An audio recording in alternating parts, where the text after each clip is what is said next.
El senyal que observa a la imatge es podrà utilitzar en quin cas? Per exemple, no vol dir en aquest cas només. El senyal que observa a la imatge es podrà utilitzar únicament per indicar l'estretall dels carrils de la calçada.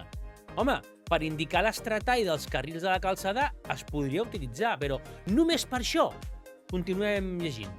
B, quan es redueix l'amplada dels vorals de la calçada, per exemple, o C, quan després d'una reducció del nombre de carrils de la calçada, l'amplada dels carrils restants i dels vorals no hagi variat.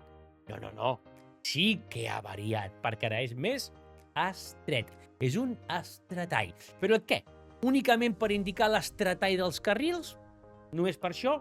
Que pot servir per indicar l'estretall dels carrils, però no només per això. Per això hi ha una cosa que has de tenir en compte que és molt important, i és que sempre que posi únicament, només que, d'acord? No, potser no és la correcta. És difícil que la pregunta desprengui una resposta que digui únicament això. D'acord? Per què? Perquè segons les normes del llibre de teòrica, no? Hi ha la norma general i les excepcions. Això què vol dir? Que no és només una cosa normalment. Per això la A és gairebé que està bé, però això que posi únicament no m'agrada.